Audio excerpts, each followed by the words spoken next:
Hello everyone and welcome back to my Bold and Beautiful 29 YouTube channel. I hope you guys are having a wonderful day. Before we start, please hit the subscribe button and give this video a thumbs up.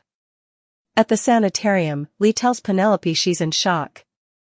Poppy insists she understands just fine and stands by her sentiment, "I'm glad my son's dead."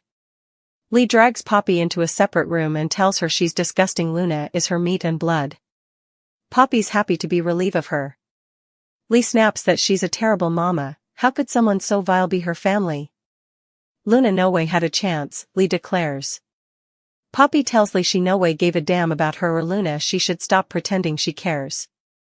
Lee remembers Luna as a child. She was a good girl who was principled and innocently sound. She knows he'd have turned out else had her mama not been a lozenge-popping coitus addict. Lee's shamed to partake a last name with her family. Poppy insists she's not cruel. She's relieved. She runs down all of Luna's crimes, including setting her up to spoilage in captivity. What if she'd hurt Kelly or Hayes? She's glad she doesn't have to see her again. Lee sees that Luna could have been helped. She merited so much further than you. I pity that girl. She hisses, God rest Luna's poor, tortured soul. Cleric brings her a drink and asks how she's feeling. She's less swimmy. Cleric recounts how scary it was getting the call from the sanitarium he allowed. He'd lost her. They crack jokes about her losing another toe and also kiss. Sheila and Deacon decide they'll put toe Eiffels back on the menu. She tries to get up and wants to go see her granddaughter. Cleric stops her. He'll check on Luna soon, but for now he just wants to be with her. What's left wing of you? She smacks him and they laugh. Cleric is glad they can joke about her being down to 8 toes. It could have been a lot worse. He goes over Luna shooting her and asks how she knew Luna would be at the sand. Sheila explains that she came to tell her she was going to leave, but she said she was going out with a bang. She tells Cleric she and Luna are family and veritably important likewise. She thinks she can help her. Cleric sighs. Sheila asks him to please just go and see how she is. He agrees. In Liam's room, Finn, Steffy, and Hope learn he's stable but hasn't recaptured knowledge. The nanny leaves and Steffy and Hope approach the bed to tell Liam that they're there and that he stopped Luna. Now they need him to keep fighting. They go over him being an amazing father and friend.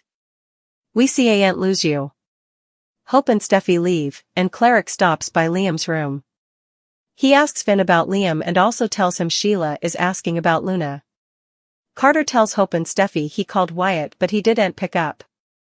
He didn't want to tell him over a voicemail.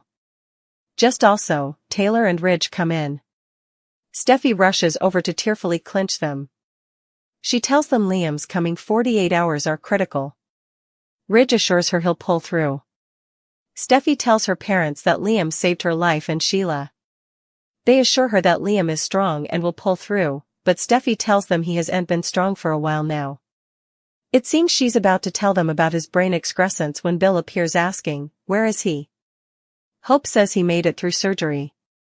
Steffy snaps, no thanks to you. You do and earn to be then. Bill asks what she's talking about. Steffy harangues that Luna tried to kill her. Liam was shot trying to save her. You did this. Ridge says, Liam's paying the price. Taylor tells him their son could have been killed. Steffy cries, get out of then. Bill wails, I'm sorry. I'm so sorry. I'm not going to leave my son. I see ain't. The nanny asks about the other toe she lost ahead. Sheila cracks that her granddaughter should have shot her in the other bottom to balance effects out. Cleric and Finn train in and the nanny leaves. Finn asks Sheila if she's in pain. She's not, but she's upset about Luna. How's your son? Finn doesn't respond and Sheila says she knows this is delicate for him, but Luna is their meat and blood. They see Aunt give up on her. Finn says his mama and Bridget worked on Luna. They did the stylish they could, but she didn't make it. Luna's gone. Sheila cries, no. No, Cleric embraces her as she cries. Hope enters Liam's room and Carter tells her he'll stay outdoors. Hope sits by her ex-husband and says she knows he's tired but she needs him to keep fighting. She reminds him he told her he wasn't going anywhere anytime soon. I'm not ready. We can't lose you. This can't be farewell. Bill knows everyone hates him right now, he hates himself. But he needs to see his son. Steffy hisses that he's the reason Liam is lying in a sanitarium bed. She adds, do you know that Luna pulled a gun on Will? Bill learns she's been draining him, wanting to be with him, and that he wore a line to try and bust her. Bill cries, why am I just hearing about this? Steffy hollers, because you're part of the problem. He might as well have pulled the detector on Liam himself. Ridge warns if Liam dies Bill will be visited the rest of his days. Bill wails that he's failed Liam since the day he came into his life. And he still loved me. Ridge says he's a good man. Bill cries that he called him weak because of it, but he's further of a man than he'll ever be. I'm sorry, but I've to see my son. He has to tell him he loves him and prompt him to fight. That might be the one good thing he gave him. My son has to live. Steffy shakes her head and walks off. Steffy joins Hope in Liam's room and asks, any changes? Hope shakes her head. Steffy assures her, this isn't how it ends. No, it can't be. Liam is going to make it through. Kelly and Beth won't lose their father to Luna Nozawa. Hope nods and they cleave onto each other. Lee and Finn talked about Luna's parenting. Finn still plotted with the fact that he wasn't there for Luna during her high times. He feels that she could have turned out else. Indeed, Lee, who's frequently cold, admitted that she empathizes with her. Both Lee and Finn had a change of heart. They empathized with Luna and her parenting. Finn thinks he could have been a better parent than Poppy was. Still, he was just a youthful man when Luna was born, so it's hard to tell whether he'd be a good parent. Yet, Finn still clings to the idea of the unknown. He wishes he could go back in time and fix everything. Meanwhile, Lee fondly recalled recollections of Luna as a bright little girl. It was a dramatic difference from how she's turned out these days. Lee admitted that she feels bad for Luna, but that doesn't mean that she defenses her crimes.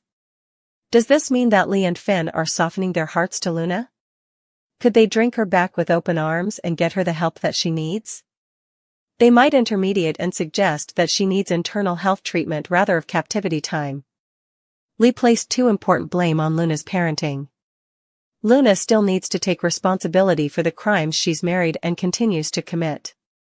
Poppy was wrong in neglecting her son and spending too important time on men and medicines. But that's not the reason why Luna came a cold thoroughbred killer. This unforeseen shift could shoot Steffy down from Finn. He might tell her that he wants to spend time with his son and get her the help she needs. Once Steffy comes back, he'll gutter Luna and let her go to jail just to get his family back. This could bring up pressure among both families. Sheila has arrived at the Sandhouse Art Academy and finds Luna holding Steffy at gunpoint. Luna explains how Steffy is keeping her from her father and doesn't want Finn in their lives.